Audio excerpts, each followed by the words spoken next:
welcome to Stone 12 Days of IPA, episode number 5 of Brutal Battle.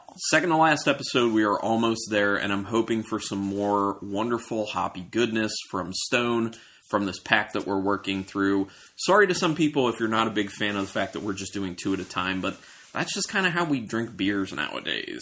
Gotta slow it down as you get older. At least we do. So, more excited for this episode than some of the past episodes because there's no hazy. Yeah. There's no hazy in this one. And actually, I don't think there's any hazy in the last one either. No, we done them all. Yeah, so I think finishing this out, our last 4 beers will be non-hazy. So that gets my spirits up. That gets me very hopeful for some really good stuff. And I have a feeling between the first and second beer here on this episode, the second beer may promise something close to what that delicious double IPA had going for it, so let's see. And pardon if you hear our cat. Whenever we start recording, if she's in the vicinity, she just decides she needs to make noise. So now she's like settling in on some tissue paper, which is making some noise. Although I don't know if the the microphone is actually picking it up, because there is like some noise canceling with that. So, but I don't know. Anyway, do you want to introduce the first one or the second one? Yeah, go for the first one. Okay, the first one's just called IPA, Stone IPA. Stone IPA. The iconic West Coast style IPA, 6.9%. And there's flavor text, so we'll get to that after. Well, it's usually not flavor text. It's like, right, yeah, I know. Just text. So this should be one of the ones that really put them on the map. Yeah. I mean, I know one of the other one is, which one? What one is it? Arrogant Bastard. It's one that really put them on the map. And I think a large part of that is not just it was like super hoppy and a lot of people were into that, but also just the fact that the name Arrogant Bastard is just kind of like fun for people. Which, if people don't know, if you remember Mike Johnzak, who had been a guest on the show a few times, literally got an Arrogant Bastard tattoo. That's how much he was actually into Stone at one point. I don't know if he regrets that now or not. I wonder. Yeah. I'd like to ask him. I'm like, do you regret like basically getting a promotion for a beer company on your body? Okay. Very, very clear. Yeah. There's like a very slight haze to it though. Maybe like a chill haze, but yellow orange. Yeah, pretty orange, slight yellowness to it. Smells good. Oh, it does smell good. It's very grassy. Sure. Grassy, piney. Mm-hmm. Like deep, dark, like dehydrated orange sweetness. Yeah. Smells really good. I'm actually perceiving a little bit of that kind of like candy Smarties smell that I say I get a lot of the times from Hoppy Trogs beers. Okay. It's not super strong. It's like very light on the end of the sniff. It smells very good. I do smell a very perceptive bitterness on the nose, but it doesn't smell like it's out of kilter. Okay. So. I just went for a sip. There's definitely it's pretty bitter. Well, I mean, that was one of the big things, especially with the early IPAs or hoppy beers in general that put Stone on the map. Very high bitterness. Like, that was a big thing. I mean, that's what West Coast IPAs basically were. They're pretty bitter.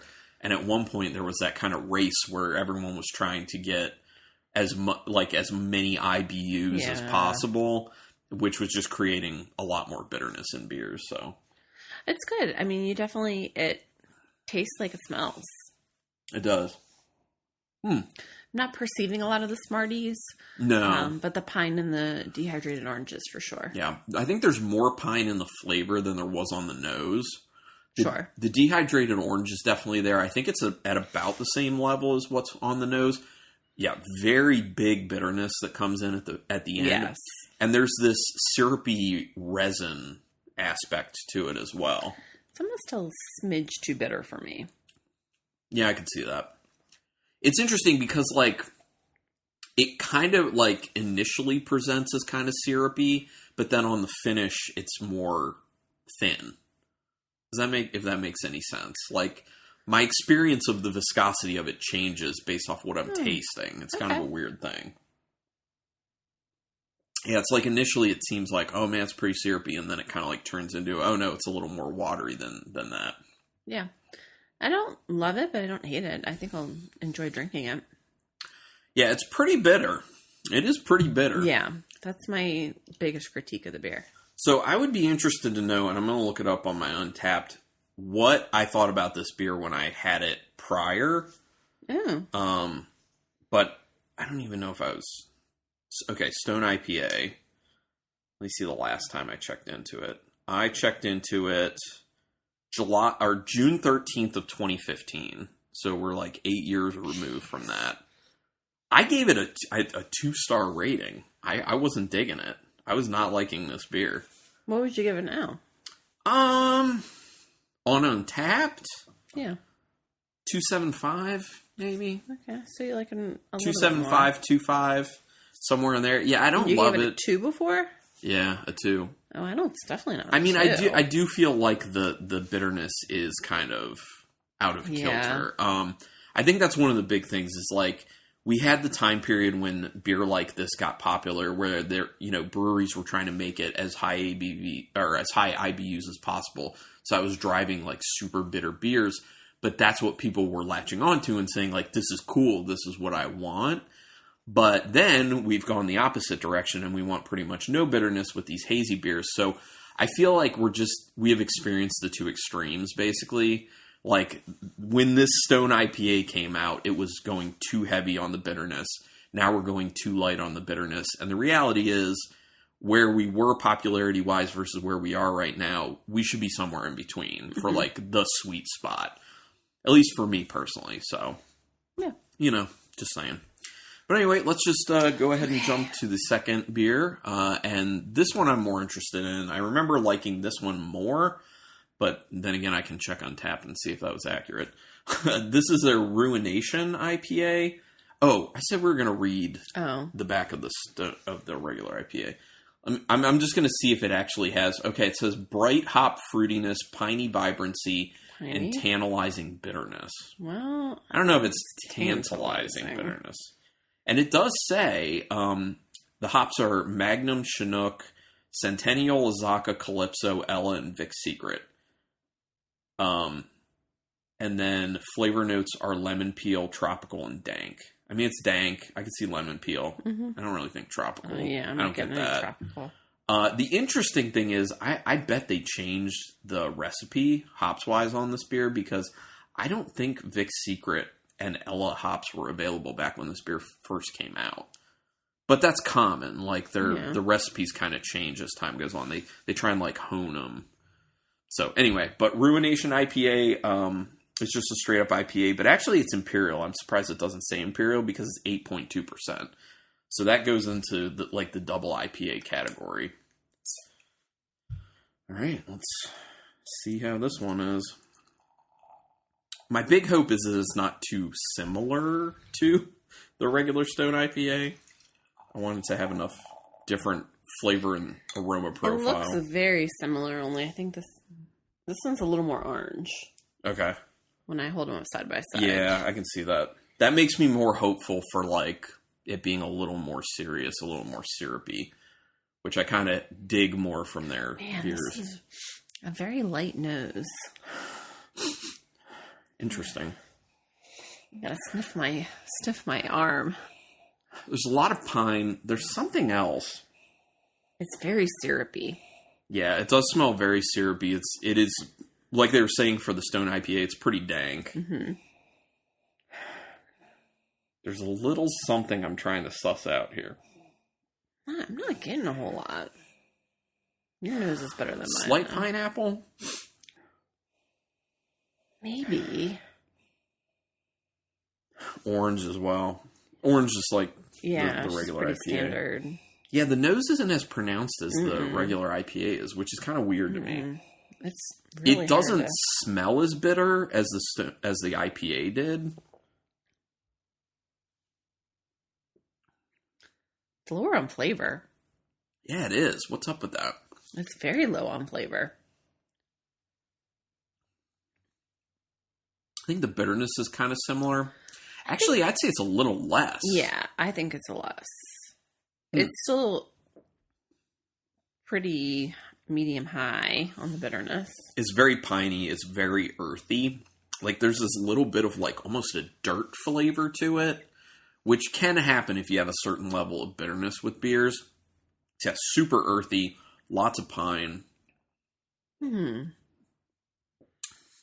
to see if I get a whole lot else in it. It is pretty syrupy. Definitely more so than the IPA. More piney than the IPA. Yeah, oh yeah, by far, like big time. That dankness coming through, obviously. Yeah.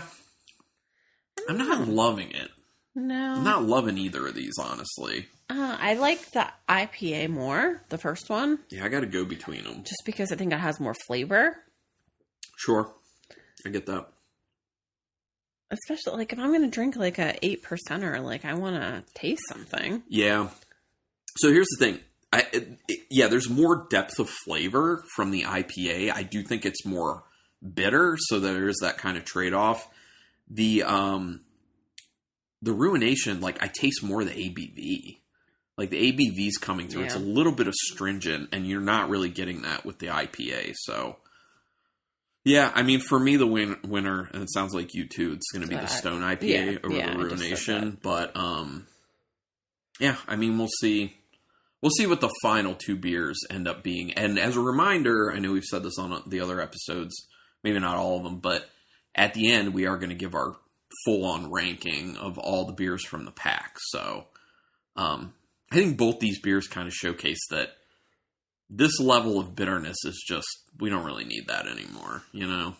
It's just, like, it's just one note. It's just not... It's trampling a lot of the other potential notes that you could get in there. Yeah, and that kind of sucks. Have a bitter... Ugh. Like, that's just, like, all, like, my mouth is just so bitter right now. Very bitter, yeah, I know. So, let me see if there's any... Yeah, there's some information on this one. Oh, they call it a double IPA in their text. They don't say double IPA on the front. They just say IPA.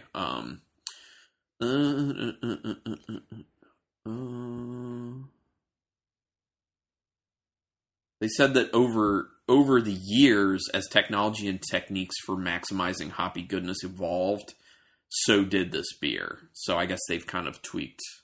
Like I was saying about the IPA, they've kind of tweaked to this recipe.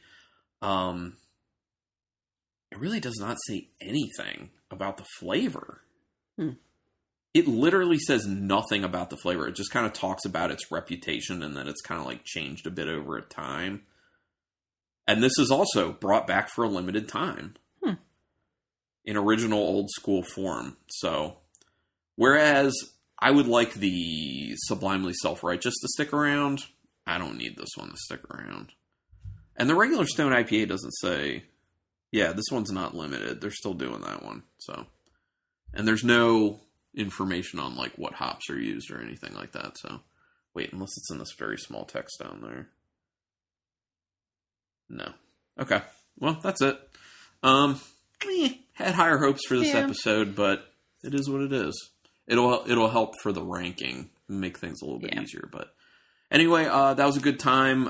If you want to reach out to us, go ahead and email us at brutalbattlepodcast@gmail.com. If you want to support us, you can rate us and review us through whatever podcatcher you use. Apple Podcasts helps us the most. We're on Instagram. Brutal Battle Podcast. And the beer social media known as Untapped. I am Carlton Malibu. All one word spelled as it sounds. I'm Ruby Reb 62. And if you want back episodes, you can go to brutalbattle.com or go to archive.org and search Brutal Battle. And I feel like there's like one more thing I'm missing. Sometimes like I'm really on top of this and sometimes... I think that's it. Okay, well then... Oh, word of mouth. That's what it is. Tell people about the podcast. We'd appreciate that. Spread the word. Grow the listener base. But regardless, thanks for listening to this. Until next time. Keep it brutal.